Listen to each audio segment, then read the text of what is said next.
Hi everyone, this is Jim and welcome back to my YouTube channel. Ito na nga, post kanina ni David Licauco. So balik gym na naman si David today. At next naman ay post ni David sa kanyang Instagram. Ayan na nga, 2024.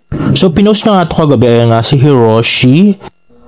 Tapos ito, if I'm not mistaken, with Barbie to sa Canada. Ito naman yung sa Taiwan, yung kasal siya, na wala si Gisen. Next ay yung Anak TV Awards niya na hindi sumipot si Barbie. Ang ganda sana nun kung silang dalawa ang umakyat sa stage. Next is Dave watching his condo ng That Kind of Love. Okay, yung binili niyang lupa na patatayuan ng bahay. Ayan, David with Kisen and Dustin Yu in Burak. Next ay yung birthday ng lolo niya na si Mr. C. David, Honda endorsement. At ito yung kanyang pamangkin na si Jimin. At David in Australia with Kisen. At ito David Licauco in Canada ulit with Barbie. At next naman, David with Pulang Araw Ka. Ay nako, medyo nakakainis to. Bakit sinama pa si Sanya doon sa picture? Dapat wala na siya doon. Charot. At next naman ay David as Hiroshi. At David at the gym. At ito nga yung Kuya Korea SM Clark. At ito, Sobra Cafe yata to design. Ay yung kanyang Good Drip Coffee. At yung panonood dyan ng Taylor Swift concert with Kisen in Australia. At next naman ay yung IG story ni David nung New Year. So dahil malapit nga sa Shangri-La the Fort, yung kung saan sila kumain ng family niya, nag-dinner, ay pumunta na rin siya doon sa celebration sa may BGC. At nandun nga si Khalil Ramos at host nga si Miss Gavi Garcia at yun kasama si Mikael Daes sa New Year's party. Ayan, post ni Khalil. At ito post ni Tita Ami Forteza, sabi niya, no one knows how much you went through this year, but you stayed strong and you did quit. I'm so proud of you. Ay wow. Tiyaka, saan ba nag-quit si Barbie? Ayun lang, di intriga tuloy ako. Kunwari hindi ko alam. Charot. At dahil nga sa mga sunod-sunod na post na yan, ay worried na nga ang mga Jack B fans. Ito nga, si Mirabels. Sabi niya, nakaka-worry na po. Di naman sila magkasama ng New Year, pati Christmas po. And yung song niya, post, Begin Again. And then parang may comment pati si Tita Ami dun sa latest post ni Barbie. At nag-tweet naman si Ate Gabriel niya na gusto ko happy ka. Tapos nag-tweet si Barbie ng ha ha ha. So pictures pala ni Barbie to sa Chicago, no? Sa bahay nung ate niya. And another tweet of Barbie, sabi niya, Happy New Year, let's go 2025. Next naman ay post ni Genre sa kanyang Instagram. Ayan na nga, Genre entered 2025 with a heart full of gratitude from the past year. Grateful to everyone I had a chance to work with. Manifesting more blessings and style adventures this 2025. Let's watch this. Okay, so yan na nga, si Barbie Forteza. Ayan, yung mga project. Ang dami niya rin, no, nagawang events this year. Ayun, no, nandun si David.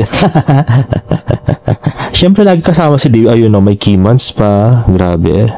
Ayan.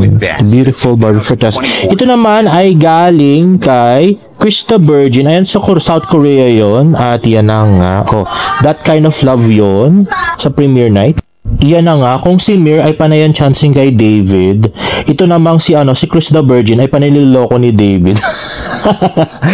At ito pala guys, sad news, no? So, hi Kuya Korea fam, we regret to announce that Kuya Korea and UP Town is now permanently closed. But don't you worry, you could still enjoy your favorite Kuya Korea meals at our other locations at SM Clark and Cubao. Thank you for your support. We look forward to serving you and at our other branches.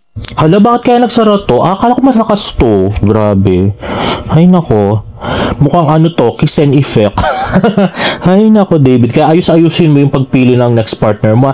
Pag si Sanya Lopez ang pinili mo, naku, lalong babagsak ng mga business mo, David. Ayusin mo. By the way, yung sa SM Manila pala, on construction pala siya ngayon. So, hindi pa sure kung kailan magbubukas yun. Anyway, yun na nga guys, very notorious yung ex niya sa mga nagsasarang business. So, talagang dapat ayusin ni David. Grabe. I don't know, parang may jinx yung batang yon. Anyway, next naman ay yung Sobra Cafe niya. So magbubukas na nga ito this January sa Opus Mall. So actually hindi to solo business ni David. Tatlo silang may-ari dito, tatlo silang magkakaibigan. Unlike Kuya Korea na talagang solo niya yung kita. At next naman, post ni Tito Jack after the New Year to, sabi niya, John Dericong at Anggov, feeling ko may kinalaman kayo dito.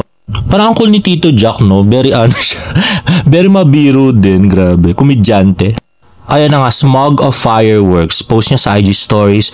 Next naman ay post ni Ilan. First meal daw ni Baby Jimin. At mukhang nagstay pa nga sila sa The Fort. At yan na nga, napaka-cute na si Baby Jimin. Ayan, may paganyan-ganyan pa palang toy ngayon. Na gusto-gusto na ng cute na pamangkin ni David Licauco. Ayan.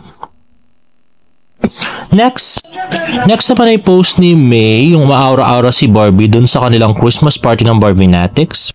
At next naman ay post ni James, yung kanyang calendar dump ng 2024. Yan ang napaka-cute na si David at saka si James at saka si G. At next naman ay post ni Miss Cordelia na nilike daw or hinart ni David. Ayun na nga, inedit niya lang yung picture ni David sa beach tapos nandun sa background si Barbie Fortesa na naka-bikini. At ang background music ay You're Every Woman in the World. O, diba? So, mukhang may chance pa, no? Anyway, next, post ng Goldwyn Reviews. Out of the 192 Filipino films that Goldwyn Reviews had been seen and reviewed this 2024, here are the top 24 full-length Filipino films. Listed in alphabetical order. At yun na nga, kasama nga yung That Kind of Love. Naku no, mas maganda sana talaga yung That Kind of Love kung talagang may laplapan na nangyari.